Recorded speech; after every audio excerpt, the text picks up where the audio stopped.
Pastor Femi used to be a pastor in MFM in the 90s. He got into trouble when he met one of the senior pastor, the CSO, the chief security officer to the general overseer. He met him in Abalist home. They jammed in Abalist home. Some people are asking, what did he go to do in Abalist home? He said he went to the Abalist home, that it was the carpenter that was helping them to roof, that is the son of the herbalist, and they went to check on the man because he was not feeling okay. Either that is true or it is not true, we don't know. But what we know is that they both jam at the herbalist home, him and the CSO. And because of this, he got into trouble. He didn't tell anybody, but probably they thought he's going to tell somebody. Okay, they thought he's going to tell somebody. They rope him into armed robbery, according to him, and he was arrested. I'm trying to cut it short because it's just a recap. He was arrested, and newspaper carried the news without anybody asking him what he did, and he was incarcerated for 9 years prison. He was in prison for good 9 years. At the end of the day, luck shine on him. If you want to watch the full story, I actually interpreted it in the first part. So it's there. You can listen to it all through. You will understand the full story there, but it's just a recap. So he has been let off, and the court said MFM leadership should pay him. The mother of Pastor Femi has been interviewed. During the first part, where Femi told us his story, some people stood up to raise up for him, and I learned they raise up for him in other platforms too. And hopefully he finds his feet back after almost 15 years of being at standstill. He entered into MFM as a young man, a young graduate, and he got himself where he found himself today. May we not go to church and enter Wahala. That is the prayer. It's a wish, but we have to be very careful too. And this is why I say the closer you are to, the closer you are to the leadership of these people, the more you will know, the more you will see, and the more you see, the less you talk. You are not expected to talk some things. Remember, there was a case of one of the very big churches in Nigeria that a banker buy, and the leadership of the church said the banker was going, they did bad, and because of that, they want to sanction them. Those ones tell their papa in their law, say they no born the man well. They say they can never stop them. They can never take that church from them. And because they know what they cook together. Today, they are still doing pepper them in the church. The closer you are to the leadership of churches, the more you see and the less you talk. I've always said it. I've known and I've come to realize and accept that they are nothing. They are deeper than what we think. You are only seeing the surface. What you don't see is greater than what you see. You see them as people who come to you and say, let somebody shout hallelujah. They come to you and say, let us pray. They come to you and say, God is working for you.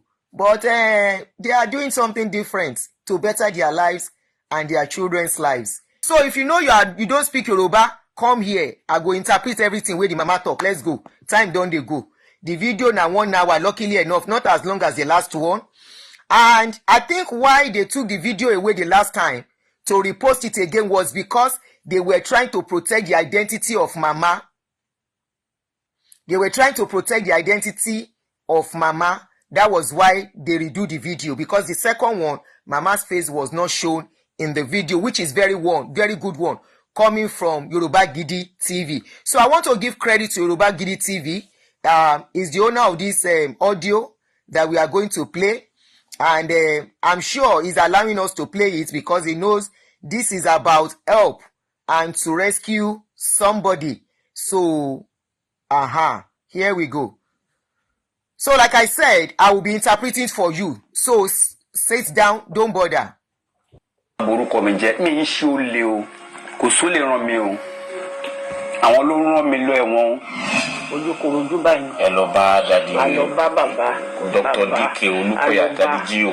Ní Oníkẹ̀. Okay. A dẹ̀ wọnú ilé, a lọ bá. A sọ ọmọ mi, ẹ̀gbọ́n eléyìí. A dẹ̀ bẹ̀ bàbá pé kó jọ, kó dáríjì Pásítọ̀ Fẹ́mi. Èmi dẹ́ṣẹ̀ mi. Wọ́n ní ó má jẹ́ kó ọmọ mi ó kú sí ibẹ̀ yẹn. Ó dẹ̀ ní mọ̀mọ́, ó ní hìn. Ó ní ṣègbọ́ ọmọ Yorùbá ni mí, ó ní bẹ́ẹ̀ ni. Ó ní nǹkan tí Pásítọ̀ Fẹ́mi ò ṣe, tó bá ti sọ pé òun ṣe, òun máa fi lẹ̀. Mo nílé ayé lẹ bá mi, èmi ò gbọ́rú ẹ̀rí, mi ò lè sọ bẹ́ẹ̀. Kí n parọ́ mọ́ra ẹ̀. We went to Pastor Femi and Pastor Olukoya. That's what the mama is talking. She said, I went to beg Olukoya that please, let my son go. Don't let them put him in prison. I'm begging you.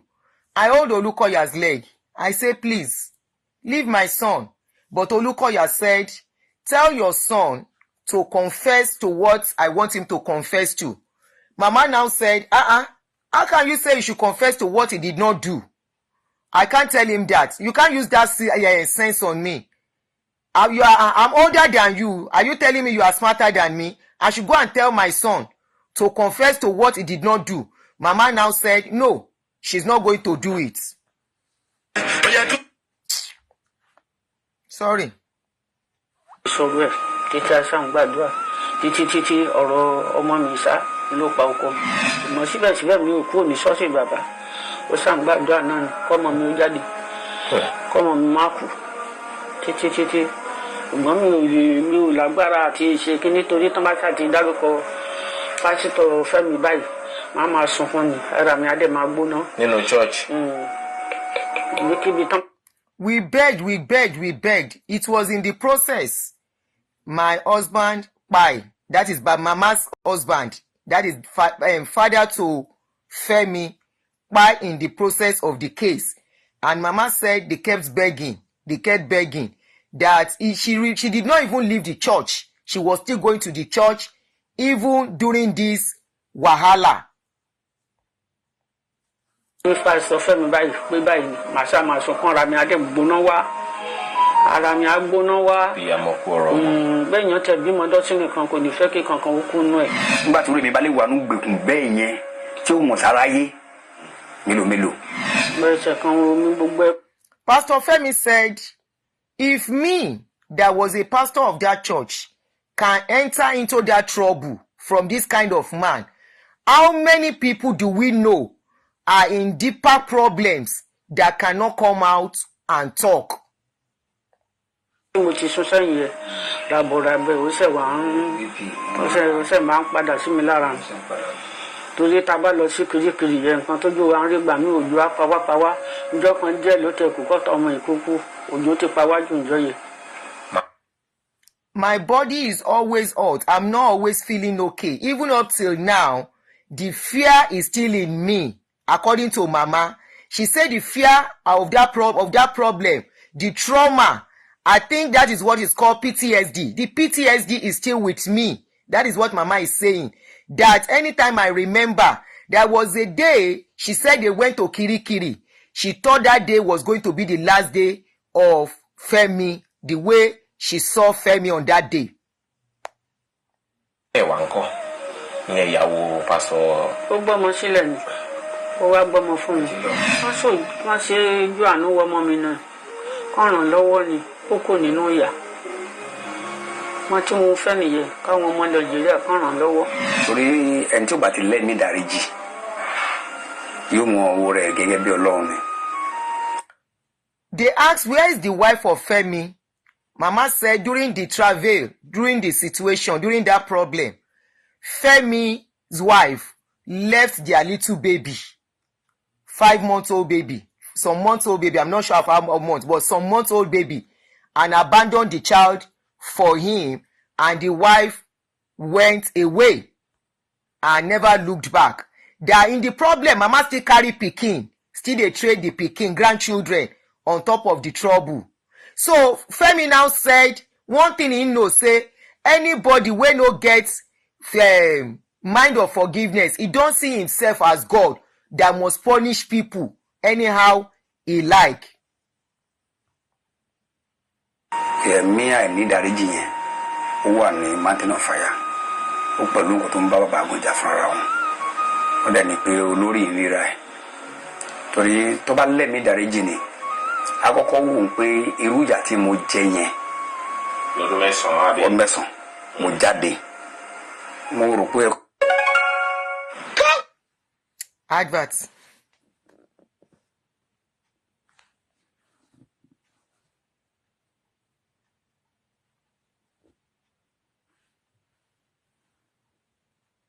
Advert. Non-skippable, so I have to be patient. Àtẹ̀mí náà, amen, alábsìn tó sìn, àtẹ̀mí náà, orí pípé ni ṣá. We have to teach our children right so that they won't go and fall into all this nonsense. Imagine an old woman running helter-skelter. I'm waiting for the advert to go.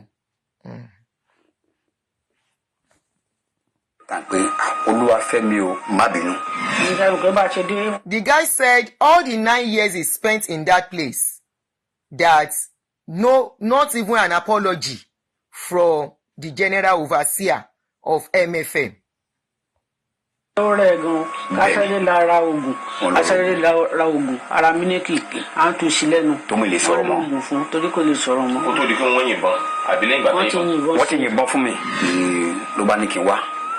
Ṣé mo mọ mílíkì mo mọ níbẹ̀ ni èmi ò tiẹ̀ mọ̀ ẹ mọ̀ pé ẹni tó wà pé àwọn kan lọ pé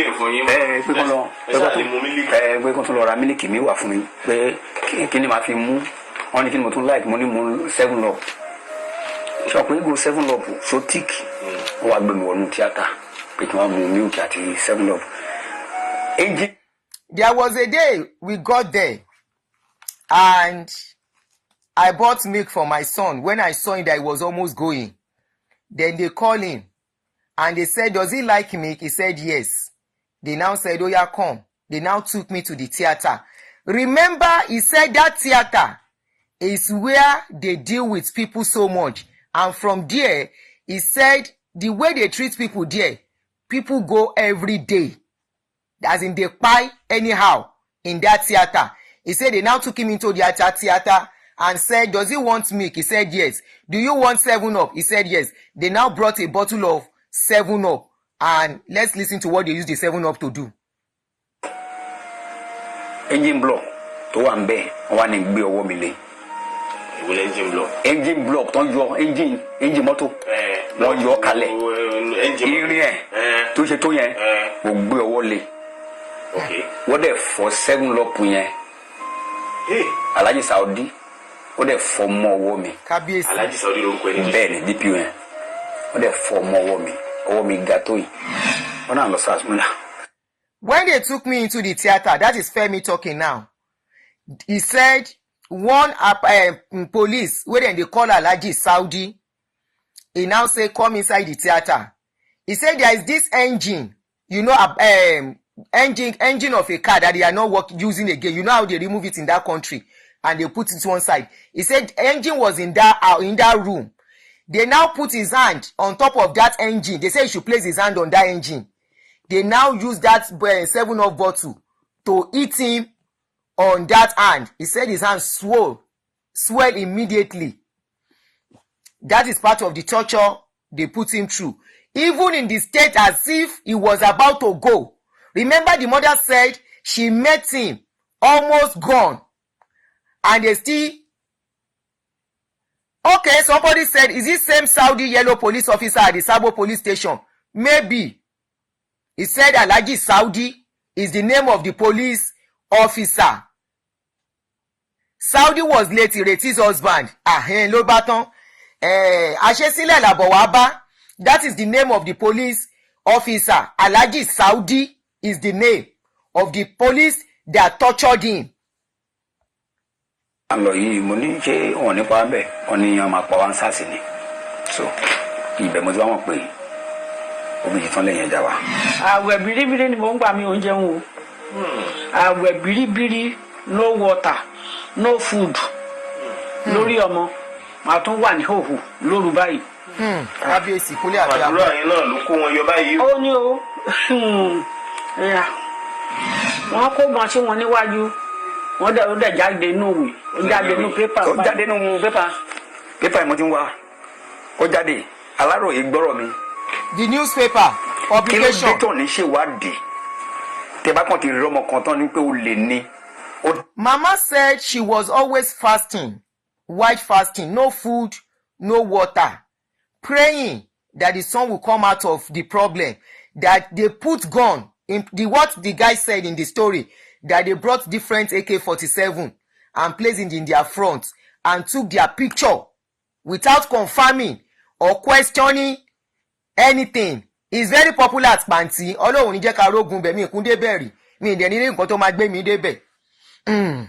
So he said that they took their picture, and that is the newspaper publication I showed you. I will use it as I've put it on my Facebook page. That is the newspaper publication. Nobody questioned. And if you look at this guy, very handsome guy initially. Now this thing make him look like this. So do I have the picture? Oh, he's on this other phone. Very handsome young man then. Before he go jail, come turn to waiting he turn to now. That is his picture here. The man should be 2 to 3 star now. The Ayalaji Saudi. Okay. Yẹn ní sáré gbé ó tán. Bàbá ìjọ mo dẹ̀ dì wọ́n mú gẹ́gẹ́ bí bàbá mi nínú Olúwa. Èmi ò mọ̀ pé abiyamọ lè dájú kó dẹ̀ dájú mi. Tó bá tẹ ro ọjọ́ kan wá tẹ ro ọjọ́ kan pé mo bẹ̀rẹ̀ ìjọ pẹ̀lú ẹ. Tó bá mọ̀ mi wá tẹ wò pé ọmọdé yìí nǹkan tó náà ṣe ya kó jọ mi. Ó tán. Wọ́n ò sọ bẹ́ẹ̀ fẹ́ mi o. Wọ́n ní kàn lọ pa mí ni o. Àwọn tó pè ní olórí wa tó pè ní adarí ìjọ wọ́n máa ní láti kíyèsára. Torí òkè tán wà yẹn wọ́n ń wò ní táwọn ará ẹ̀dẹ̀ ń wò ń pa wọn yẹn òun kọ́ náà jẹ́ o. Àwọn mẹ́mbà mi tó ṣì mọ̀ mí díẹ̀díẹ̀ tó já. I held on to Olukoya's leg at a point and I was begging, I was pleading for him that whatever I've done, please forgive. He refused. All those our leaders, the man is talking. He said those people you are looking as leaders, they are not what you think they are. No be Aduni talk. Now as he talk am, people who understand Yoruba hear that one. Àwọn tó pé ta pè lólórí wa yẹn, wọ́n ń ṣe nǹkan tá rò pé o. He said I beg, they no gree release me. Wọ́n fún mi lówó mo dẹ̀ gba lọ́ọ̀yà a dẹ̀ kó 980,000 lẹ̀. Lọ́ọ̀yà gbawó Precious Taiwo. 980. Precious Taiwo. Ọmọ ìjọ MFM náà ni. Ó sọ pé bẹ́ẹ̀ ni èmi dẹ̀ finú tán ó dẹ̀ gbowó ààrẹ. Gbogbo àwọn tájọ ṣiṣẹ́. Olùkọ́yà bá mi kó o. Mainland gbogbo wọn ló kọ́lé owó tèmi kọ́kọ́ tó ni mo ná sí. Ohun tó ṣe Fẹ́mi lèmi ń sọ o. Ṣùgbọ́n kan tó wà lájẹ́ nìyẹn. Ṣùgbọ́n kan nìyẹn. Bó ṣe lágbára tó lókì tó ṣùgbọ́n yẹn àìlẹ́mì dáríjì. Kàlẹ́ndà ẹ̀kọ́ ló wà lórí. Kàlẹ́ndà ẹ̀kọ́ ní ìyá àtìyàwó ẹ̀. Ó ní ilé wà. Màmá mi ò fi ṣọ́ọ̀ṣì ẹ lẹ̀. Ẹ tá bá dé pálọ̀ sí ẹ rí kàlẹ́ndà mi. Máa ń sọ fún wọn ní pé ẹ má fi jọ ẹ lẹ̀. Orí yín lọ. Tẹ́lẹ̀ bá lẹ́mì dáríjì báwo ló ń ṣe. Mi ò fẹ́ bú àgbàlagbà. Mi ò fẹ́ bú àgbàlagbà. I don't want to insult àgbàlagbà. These people are pissing me off. The guy said the church member that are still close to him, they contributed about 980,000 and gave it to a certain lawyer in MFM to help him in the case because he doesn't know anybody. He said that one carry the 980, run with the money. Mama said all her money, all her investments, all her money over the years, she carry all the money, do the case. Say, yet, they no forgive her. He said, then get the calendar. That was the calendar I was showing you. Okay, you know the guy. He said, they still have the Baba they still have Olukoya calendar. The picture of him and his wife inside their house. That was the one I quickly show you that time now. He said they still have it in the house. Femi contact say, tell him mama say, don't leave the church, oh. I know say make you leave the church. na him be bad person, God no be bad person, no leave the church. In other words, whether they are still in the church. I don't know. There is more to this one. I don't know what the picture is doing in their house. What the boy found when Dango wa fún yín ó ní àwọn tó wá láti mountain of fire ó na mo wọ́n gbà mí mọ̀ràn pé tí n bá ti jáde le wo mo bá ti ma jáde o da mo pon ku fún mi ni pé mo lọ gbé wọn pé tí n bá ti jáde tí n bá rí sambo mountain of fire níwájú kí gbẹ̀yìn tí n bá rí lẹ́yìn mo ní yes sir e mo pẹ̀lú ìjáyà yẹn but mo ti rí pé api eléyìí ó fara balẹ̀ bá mi sọ kí ló ó ní wọ́n ti gbowó ẹ̀mí mi wá.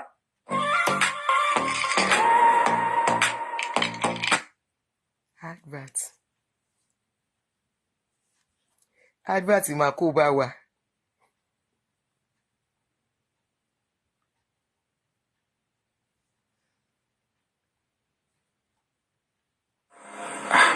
Mo ní ẹ̀dẹ̀ ma waste mi. Ó ní ìdí tó wùn ní fi waste your time ni. Ó ní mo ń sọ fún yín sà. Ó ní pé tó bá ti di alẹ́ tó máa pe orúkọ, wọ́n máa pe orúkọ mi kí n má dáhùn. Tó lóko Yorùbá mọ̀ ń pa ẹ̀. Kí ló ṣe rán yàn wá sí kóòtù? Wọ́n máa takò mi. He said at a point they took him to the place, I think he mentioned in the last video too, where they go buy him. He said, and one officer now told him that anytime they call his name, he should not answer. That if he should answer, that will be the end of his life. That anybody they call out from that place and the person answer, he said what they are going to do is to finish that person. That the SARS, in SARS office, now the guy they talk. He said once they call your name, do not answer. He said if he should answer, that will be the end of his life. So he said anytime they call his name, he doesn't answer. He now said anybody that said Olukoya is not involved in this case should tell him what Olukoya's members are coming to do in the court as witness against him. That truly he is an armed robber when he is not an armed robber. Olukoya fúnra ra ẹ̀ kí ló dé tó fi gbé àwọn OPC dìde láti wá máa takò mí court. OPC fatai àwọn tó jẹ́ ẹni tájọ jẹ́ ẹgbẹ́ tájọ law school àti Pio Dayo tó ti join OPC tèmi di pastor tí báwọn ló ń wá sí court àtakò mi àwọn ló ń bẹ̀rẹ̀ wọn tí bàbá Olúkọ̀yà bá lóhun mọ̀ nǹkan kan pa ẹ̀ ó ṣe ń rán Akínsẹ̀lú Rẹwà which is assistant general overseer oni secretary wọn mo dẹ̀ senior Akínsẹ̀lú lẹ̀ mo gbọ́ pé ó ti kú ní oṣù tó kọjá kábíyèsí o ó ṣe rán gbẹ̀sán wá ó ṣe rán gba àwọn èèyàn wá èèyàn mẹ́sàn-án lórí mi nìkan àmọ́ mo bẹ̀ ọmọ Nàìjíríà nígbé láti dìde ìrànlọ́wọ́ fún mi torí mo ní heart problem mo náà sẹ́ ni. Kí ló fast problem? Heart problem gbogbo trauma àwọn nǹkan tó ti. He said even OPC member came to testify against him that he was an armed robber. Truly, truly. He said he mentioned the names of those OPC people. He said one is Fatai and the other one is Dayo. He now said even Assistant General Overseer of OMFM too came as a witness against him. He mentioned the name of the Assistant General Overseer, Akinshelure. He said that one don't pay last month. He saying here, say that one don't pay last month. The Assistant General Overseer that came as a witness against him. Oh yeah. True. Ṣé ìgbà tó ń làdí ìbọn mọ́ mi ni tèmi ò mọ̀. Láyà. Okay, AGO secretary, Assistant General Overseer secretary. Okay. He said the person don't pay sha. Sọ pé ẹ̀jẹ̀ máa yọ láyà mi àti nímú mi. So àwọn nǹkan bẹ́ẹ̀ ìgbà tó tún jáde náà. Ìgbà mi tí bá dé lóru ẹsẹ̀ mi ó máa kákò ní mi nílé dìde bí pé mo fẹ́ yarọ. Nítorí ọ̀tá ìbọn tí mẹ́rin. Mo máa pariwo lóru ni o, mo máa wọ́ ni o. Màmá ìlú máa sáìkì lóru tí mo lè rìn. Kó tó pé a tó bí wákàtí kan àtàbùkù tó relieve mi tẹ́lẹ̀ mi máa lọ.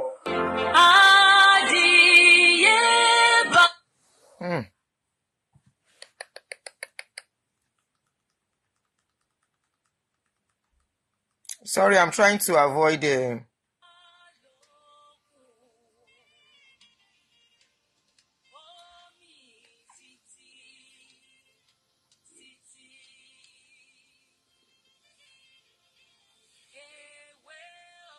Mashu.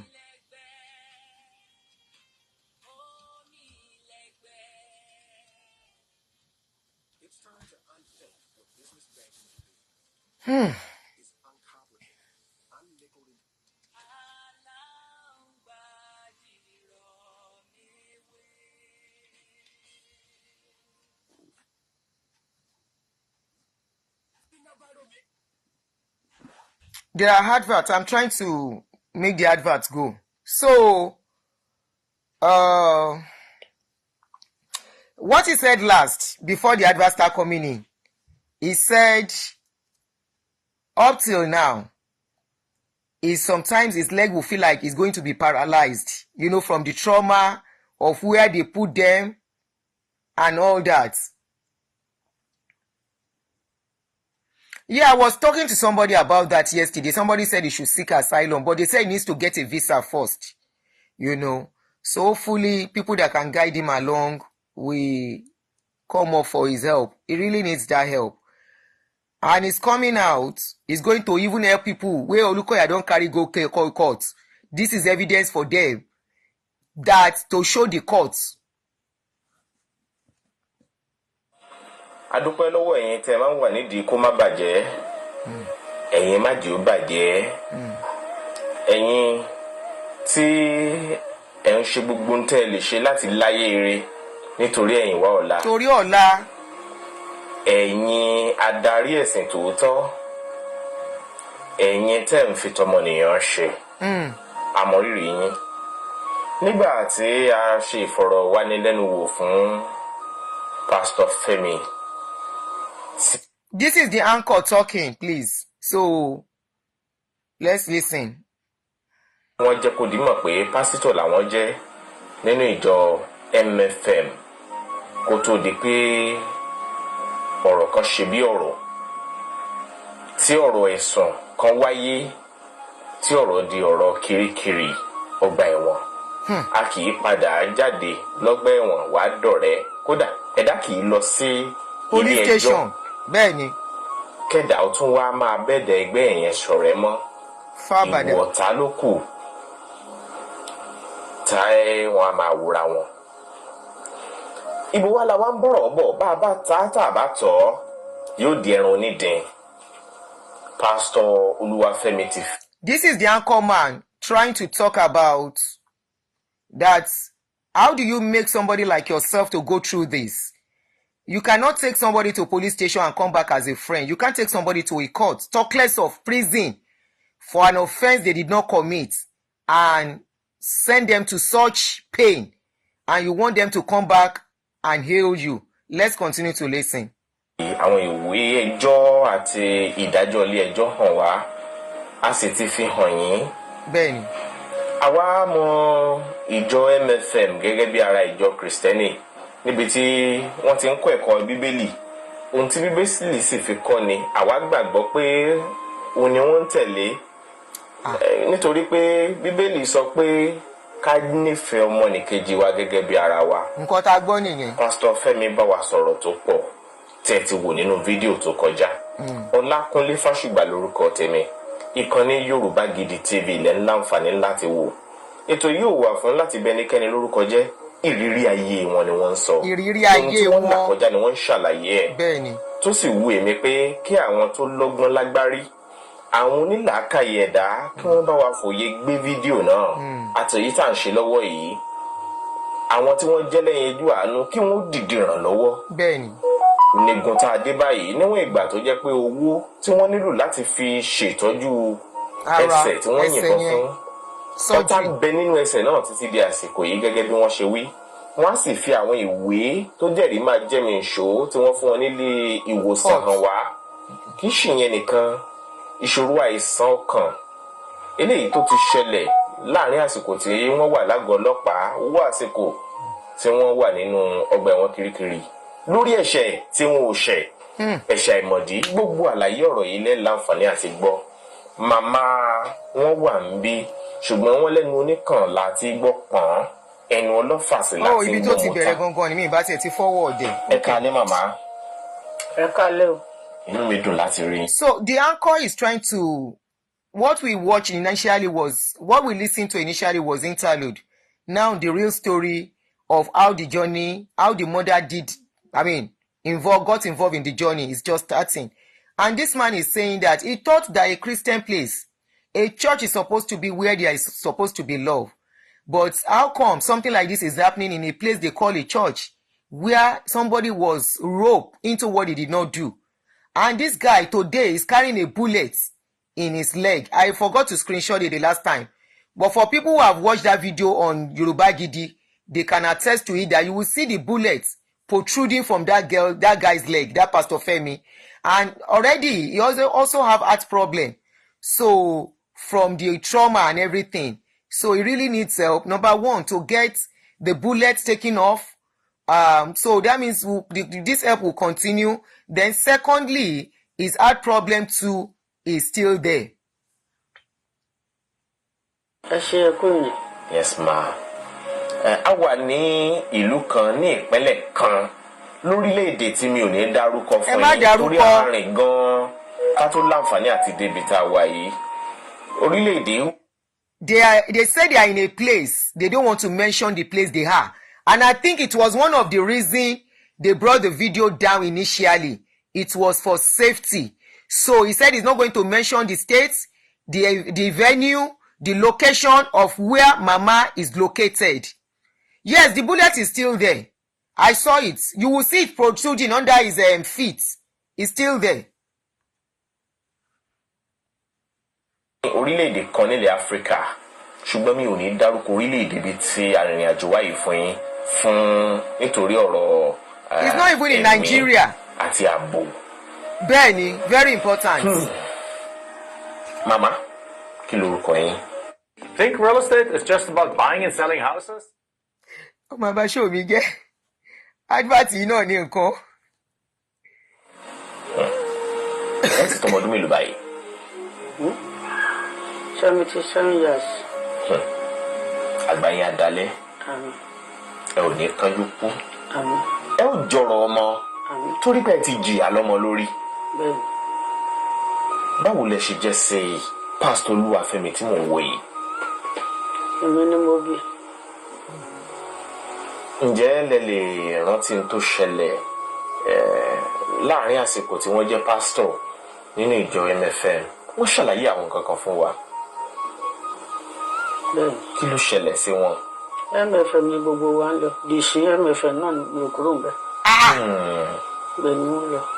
Ìbẹ̀lẹ̀gbọ́n ẹ̀ náà ti ń ṣe pásítọ̀ títí ó fi kúrò ń bẹ.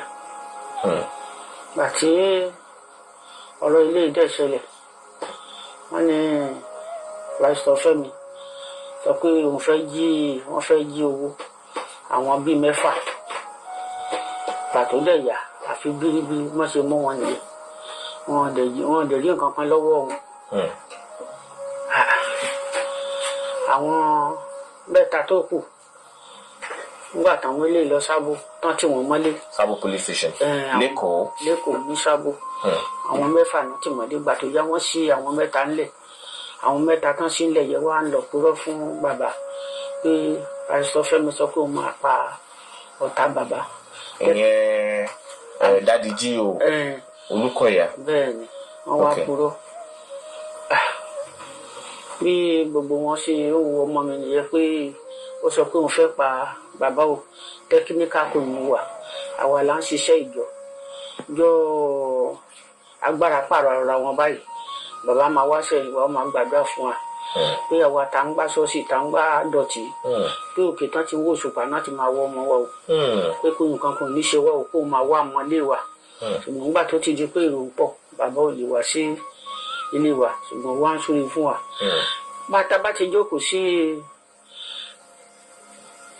prayer city tó dé mọ̀ gbódò lákọ́kọ́ nílẹ̀ sí omi bá wa débẹ̀ àkúrò bẹ̀. bàtà wá wà ní prayer city yẹn tọrọ Pastor Femi ti bẹ̀rẹ̀ gbogbo wọn wá ń yẹra fún mi èmi ò tẹ kọ́kọ́ mọ̀ wá ní kí ló dé wọ́n yẹra fún mi. Remember, I will be pausing. Oh, let me pause so that we not forget because of our non-Yoruba speakers. Mama is 77 years old. The story just started fully. Mama is 77 years old, and Mama said when the problem was to start, that they first accused 6 of them of stealing in the church. He said they took the 6 of them to Sabo police station. At the end of the day, 3 were left off the hook, now remaining 3. The 3 that were remaining were Femi, that Henry, and the Baba. They were the 3 people remaining. Remember, Femi told the story, how they rope all of them. Mama now said, she's a cleaner in MFM. Until date, she's still a member of MFM. She still dey go MFM. Now that one come dey shock me pass. He shockalize me, he shook me, he shake me to my bone marrow. Mama said she's still a member of MFM. They won't carry my voice, go. Mama said as a cleaner in MFM, I did this thing, whether they do power must change hand.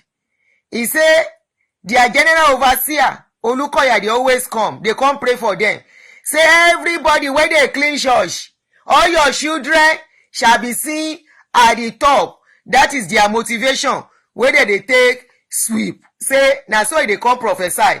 Mama say when the problem comes start, every other member of the church, now so they no talk to her again in the church. Make we dey go. Ele iletike. Ọ̀tá ọmọ mi sọ pé ó máa pa ọ̀tá bàbá. Ní gbogbo ẹ̀sìn ó ṣàdàrú wọ́n lè mú wọ́n tì wọ́n sábò tí n bá dé sábò báyìí máa máa sunkún ni irun ẹ̀ ti kún báyìí bí irun wèrè ó wá funfun àsáré lọ ra oògùn wọn ni ó ti fẹ́ kú sí ó ti fẹ́ ọ̀tá ti fẹ́ kú àṣàṣì yàtọ̀ wá yásá èmi pẹ̀lú bọ̀dá ẹ̀ àti àbúrò ẹ̀ lókè. Sorry, I missed something there. Mama's another son is also a member, and another uncle was also a member. I'm not abusing her. I'm just wondering. I say it's shocking me. I didn't abuse her. You remember when I said it initially? Money agbalagba ton je o ka mi lenu ko. I won't abuse her, but I am shocked they are still going to that church. There is something not okay here. So, Mama said the 3 that were released in the church, among the 6 of them, were the one that now testify and giving story to Olukoya that Femi say he go buy Olukoya. Alo baba fúnra wa ojúkorojú báyìí. Ẹ lọ bá dadi alo baba Dr. Dike Olukoya dadi o. Ní Oníkẹ̀. Okay. Adẹ̀wọ́nú lé alọ́ba aṣọ ọmọ mi ẹ̀gbọ́n ilé adẹ̀bẹ̀ bàbá pé kó jọ kó dáríjì Pastor Femi èmi dẹ́ṣẹ̀ mi mo ní Ọlọ́run Olúkọ̀yà ṣàánú fún mi Ọlọ́run Olúkọ̀yà ṣàánú fún mi wọ́n á sunkún ó dẹ́ṣẹ̀ mú ni o pé kó ṣàánú fún mi kó má jẹ́ kó mọ́ mi kú sí ibẹ̀ yẹn ó dẹ̀ ní mọ̀mọ́ ó níhìn ó ní ṣùgbọ́n ọmọ Yorùbá ni mí ó ní bẹ́ẹ̀ ni ó ní nǹkan tí Pastor Femi ò ṣe tó bá ti sọ pé òun ṣe ó máa fi lẹ̀ mo nílé ayé lẹ bá mi èmi ò gbọ́rú ẹ̀rí mi ò lè sọ bẹ́ẹ̀. Kí n parọ́ mọ́ra ẹ̀. mi ò lè sọ. Ẹ kú ní kó bá mi. Adẹ̀bẹ̀ títí àti Pastor Iskeli àti Bukky ó dé gbẹ̀bẹ̀. Wọ́n gbẹ̀bẹ̀. Wọ́n gbẹ̀bẹ̀. Masha. Àsìkò òǹgbẹ ni títí aṣáà ń gbàdúrà títí ọ̀rọ̀ ọmọ mi sá ló pa ọkọ mi torí nígbà tán ti mú kúrò ní Sábó. This is the father. Tán kọ́kọ́ mú wọn lọ sí. The late father. Ibi tán mú yín lọ kọ́ tó di pé wọ́n mú yín lọ sí Kirikiri. Ok, ọ̀dọ̀ àwọn ọlọ́pàá SARS. Ẹ jọ ná ní Sábó yẹn wọ́n á lò tó ọjọ́ mélòó lágọ̀ọ́ ọlọ́pàá. Wọ́n pa bẹ́ẹ̀ o. Afẹ́ tó oṣù kan. Kí náà pè bẹ́ẹ̀? Ó ju bẹ́ẹ̀ lọ. Bóyá bí oṣù mẹ́ta. Ó ju bóyá oṣù mẹ́ta bóyá oṣù mẹ́fà. Wọ́n pẹ́ bẹ́ẹ̀. Bẹ́ẹ̀ ni. Kan tó wá tún darí wọn lọ sí ọ̀dọ̀ ọlọ́pàá SARS. Lọ́dọ̀ ọlọ́pàá SARS tẹ́ bá lè rántí díẹ̀díẹ̀. Èmi ò dé bẹ́ẹ̀. Yóò tọ́jọ́ mélòó tán lò mẹ́. Èmi ò dé bẹ́ẹ̀ mọ́. Bàbá tí wọ́n ti di kíní. Wọ́n ti dákú. Wọ́n lè dákú. Máa ń dákú ni. Máa ń sunkún ni. Ó lè lọ. Ṣùgbọ́n nígbà tó di. Mama said, let me pause. Mama said he was eventually locked up in Sabo, and he kept falling in and out of sickness, and they were buying drugs in all of this. At a point, she went to meet Olukoya and held Olukoya by the leg, and she started crying and singing, Olorun Olukoya, that is God of Olukoya, have mercy on me. God of Olukoya, have mercy on me. But Olukoya refused to answer. Olukoya said, on one condition, will he pardon that boy until Femi can confess to what he wants. Remember, this guy, Richard, cried out that they want him to sign an undertaking for what he did not do, and he said no. So I think this is almost similar. He said they asked him to write until the boy can say, I agree to what he did not do. This woman said she held Olukoya by the leg. You all know what it is to hold somebody by the leg. That means you have brought yourself on the floor. An elderly woman holding somebody younger than her on the leg. A mother, a woman, and saying, please, God of Olukoya, have mercy. God of Olukoya, I'm begging you. God of Oluyokoya, no suffer my pikin. He said no. Until your son can say and agree to what I want, that is when he's going to be free. So the woman said, now so then continue the journey. And they stayed in Sabo for a long time. Wọ́n mú wọn kó ńbẹ̀ táwọn gbé wọn lọ sí Kirikiri. A lọ sí Kirikiri èmi àti ọkọ mi. Fẹ́ǹsì tó wà ńbẹ̀ ó ga ju ilé òkè yìí lọ. A bá débẹ̀ máa sunkún. A máa sanwó tó ọ̀nà mẹ́ta àbọ̀ náà mẹ́rin ká tó lè wọlé. Ìgbà tí ọmọ yìí ti wà lọ́mọ oṣù 5 ọmọ yìí gbàyẹ náà ti mú. Ìyá ẹ̀dẹ̀ ti wá gbé sílẹ̀ mú ọlọ́dẹ bá mi tọ́jú ìyá ilé kì í ṣẹ̀gbọ́n ilé tó jókòó yìí. Oṣù 5 lọ́mọ yẹn wà ńgbà tán ti mú. Ọlọ́dẹ bá mi tọ́jú ẹ̀. A dẹ̀ lọ sí Kirikiri àgbóúnjẹ lọ. A ṣe bẹ̀ dání láti bí báyìí. Àtẹ̀bà a ṣe bẹ̀ a gbé lọ. Ṣùgbọ́n síbẹ̀síbẹ̀ mi ò kúrò ní ṣọ́ọ̀ṣì ìgbà. Òkúlẹ̀ àbíamọ lọ má jáde àwọn lórí ọmọ. Kọ́mọ mi má kú. Títí. Ṣùgbọ́n mi ò lágbára àti ṣe kí nítorí tó bá ṣàti dárúkọ pásítọ̀ Fẹ́mi báyìí. Máa sunkún ni ara mi á dẹ̀ máa gbóná. Nínú church. Ibikíbi tó bá ṣàti ní pásítọ̀ Fẹ́mi báyìí pé báyìí màá máa sunkún ara mi á dẹ̀ gbóná wá. Ara mi á gbóná wá. Ìyàmọ̀ kú ọ̀rọ̀ mọ́. Bẹ́ẹ̀yàn tẹ bímọ dọ́sí nìkan kò ní fẹ́ kí kankan ó kú nú ẹ̀. Torí ìyá ni mo fi tọ́ wọn. Tóòtọ́ ọkọ mi wà láyé àwa méjì ni ìyàwó lè mi. Ṣùgbọ́n ọkọ mi gbajúmọ̀ ni kò ráyè kéyìn kankan. Ìyá ni mo fi tọ́ àwọn ọmọ mi, mo fi tọ́jú wọn ní school. Irú èèyàn wo ni Pastor Femi jẹ́ ṣáájú kó tó di pé ìṣẹ̀lẹ̀? Ó lọ ṣiṣẹ́ pásítọ̀ ní Warri ló ti ń ṣiṣẹ́ tẹ́lẹ̀. Let me pause here so we don't miss this very vital point. As a mother, please let's be careful. When anything happens, it touches mothers more. Most cases, mothers are the ones that feel the pains more when anything happens to children than fathers. Some fathers, yes, but most times mothers. This woman made a very vital point here. Remember they said the father died in the process of this wahala. But the mother is trying to tell us that she is married to somebody, a father who has another woman in his life. So his own contribution in that wahala was not that much. She was the one even training those children. She was the one that saw Femi through school. With the stipend she's making. Now Femi finish school, Femi go join church, jam this wahala, where he join. You understand? I need to bring that out very well. And she said they were transferred to Kirikiri and they need to pay their way to see them in Kirikiri, like 4 places before they can get to see them. And on all of this, she was carrying food, she was cooking and all that. Oh, not all mothers. Yes, some not all mothers, you are right. But very few mothers will not do this. A lot of mothers will do this. You see? As a mother taking care of your children alone, your children now enter this kind of wahala. Hey. Chenu jo MFM now. Ìjọ MFM. Wọ́n ló ti ṣiṣẹ́ ó dẹ̀ máa ń wálé. Àwa wò wá tán padà lọ sọ́hùn. Gbà tó jẹ́ kúrò ní Warri, ó tún ṣiṣẹ́ ní Ìbàdàn. Yóò ṣáà lè mọ gbogbo ibi tó ti ṣiṣẹ́ tán. Ṣùgbọ́n ó ṣiṣẹ́ ní Ìbàdàn sá. Tí kò sì sí pé ariwo kan jẹyọrí tàbí ìfẹ̀sùnkàn nìkan jẹyọrí. Kò sí wàhálà. Tàbí ìjà kan jẹyọrí. Òun jà. Agbo. Emma Bino, you know we have to be very patient for our English-speaking people, so I have to continue to pause. He said the anchor was asking, what type of person is Femi before the incident?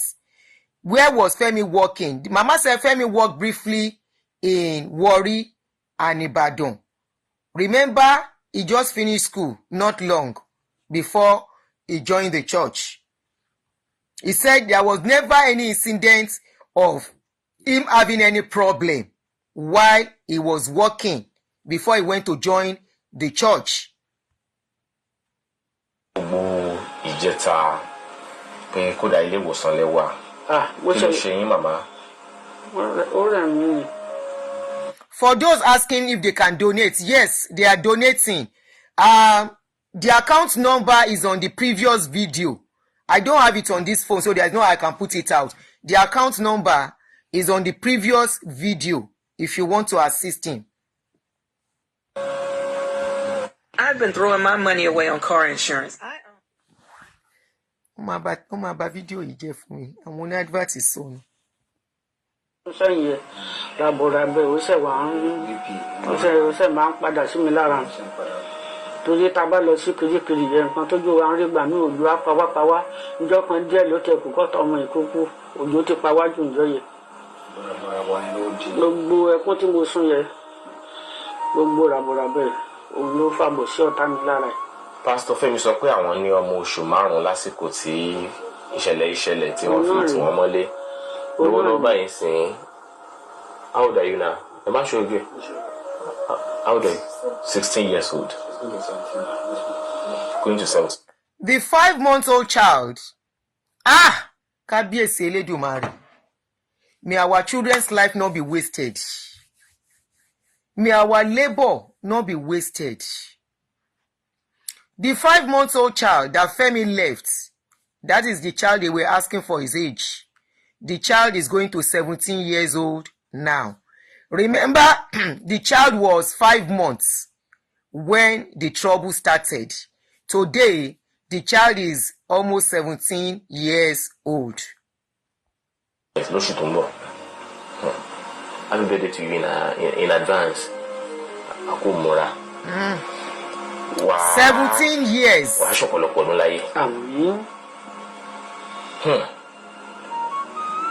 Màmá ẹ̀ wá ńkọ́ ìyẹn ìyàwó pásítọ̀. Ó gbọ́mọ sílẹ̀ ni ó wá gbọ́mọ fún mi gbàyà wà ní. Wọ́n wùdí dárúkọ ẹ ṣáà wà níbì kan gbà yín ẹ ṣáà fún pamọ́ sí. Ìyàwó ẹ̀ dẹ̀ máa ń wá èmi dẹ̀ ń ṣiṣẹ́ ìjọba màá fún lówó tó máa fi tọ́jú ọmọ òun fún lówó á dẹ̀ wá lé wa á tọ́jú ọmọ á lọ àfìgbà tó di ìjọ yẹ ó kàn wá èmi ti sùn sínú yàrá ilé pẹ̀lú ẹ̀gbọ́n ẹ̀ náà wọ́n wà ń pádọ̀ tí máa jí ńkọ́ ìyá Ayọ̀mídé ńkọ́ ó ló sọ pé òun ti lọ òun ti gbọ́mọ ńlẹ̀ mo wà pé èsì bó mọ̀ pé mo ń lọ bí iṣẹ́ jọ̀ọ́ olóhùn lè dúró mo wá pé ẹ̀gbọ́n ilé àkọ́bí mi obìnrin pé ó ti ṣẹlẹ̀ o ìyàwó Fẹ́mi ti wá gbọ́mọ ńlẹ̀ o báwo ni mo ti fẹ́ ṣe. Ọkọ sì wà ní Kirikiri lọ́gbà ẹ̀wọ̀n. Ó wà bẹ́ẹ̀. Ó ní ṣé ìyẹn ni mo ṣe ń ronú ni mọ̀mọ́ ó ní bẹ́ẹ̀ ni ó ní kí n máa gbé lọ lé lání tí n bá ti ń lọ bí iṣẹ́ ó ní njọ́ tí n bá dẹ̀ lè gbé pọ̀n lọ bí iṣẹ́ òyìnbó ni mo dẹ̀ ti ń ṣiṣẹ́ kí n gbé lọ. Wow. ó ní kò burú ó ṣe ọkọ mi mo wá pe àwọn ẹ̀gbọ́n ẹ̀ ọkùnrin pé tọ̀ wọ́n ti gbá gbé ọmọ Fẹ́mi sílẹ̀ o. Let me quickly read a comment here on YouTube. Emmanuel Lawrence, you said thank God and technology we wouldn't have known all these God of men atrocities and shenanigans. We have been in the dark for decades. In fact, that is why I said all these things we are doing, the youth coming will meet it. Anybody wey come fall victim with all these things, years coming, na dem look for wahala. Kéré báwo ni mo ti fẹ́ ṣe wọ́n ní kí n lọ gbé sí ẹnu ọ̀nà ibi tí wọ́n mẹ́rin gbé pé báwo ni mo ṣe tọ́jú bàbá máa tún wá tọ́jú ọmọ kékeré mi tí mo ti dàgbà. Mo ní nǹkan èèyàn ó di méjì kéèyàn gbé jù nù wọ́n ní wàhálà mi náà wò ó ní mo ti pe àǹtí yín ó ti ní kí n gbé lọ lé ìlànà tí mi ò bá lè gbé lọ lé ìlànà ìjọ tí n bá lọ iṣẹ́ kí n gbé pọ̀n bí mo ṣe ń ṣe nìyẹn tábàdà ti gbé lọ lé ìlànà kíní ńlá ló ń gbà yẹ pampasì ò tíì sí kíní napín gbogbo ìgbẹ́ tó bá yà wọ́n á kó sínú fólíbàgì tí n bá dé lálẹ́ èmi pẹ̀lú àbúrò ilé àti ètò ìdúró àwa la máa fọ gbogbo ìgbẹ́ yẹ a máa ṣá napín yẹ máa gbẹ kílẹ̀ tó mọ́ àtúngbé lọ lé nání jọ́ mi máa gbé dání lọ iṣẹ́ inú mọ́tò bá ti yàgbẹ́ sí gbogbo ara mi. Mama is narrating how the wife came to drop the child for them. She said, as at that time, I guess the wife did not believe the husband was not an armed robber. Even at that, if you don't believe, what about your child? But she came. The mama said one day, that mama said she was giving her money for the upkeep of the child. But one day she came and she dropped the child that she cannot go on again. So that for time's sake, that's just in a nutshell. She came and dropped the child for her. That at this point, she has to combine everything, work and taking care of the child, to even going to check on Femi. The wahala was very much for her. And she still has to work so that they can be getting money. She said initially she said most of her friends that they were working together, they were able to build house. But all her own money, she has to be using the money to take care of all this wahala. Ó lágbára títí dàsìkò ìwọ̀n ò tí ì bójú wẹ̀yìn. Ṣé ìyá ẹ ò mọ ibi tí wọ́n wà. Ìgbà tí mo ń lọ bí iṣẹ́ máa ń rí lóyìnbó ìgbà tí mo ṣe. Sorry, I need to address something here. Somebody said I'm not surprised. He hasn't got any biological child of his own. The woman might have been frustrated. And one Bola Tito Akinyemi say, may God forgive you. Forgive that person for what? Is the person lying? Ẹni tí ò bá nírú ẹni ò lè mọ iye ẹni now. Yes, ọ̀dájú ni. Ṣó nírú ẹni tó máa fi mọ iye ẹ̀. Forgive him for what, or forgive her?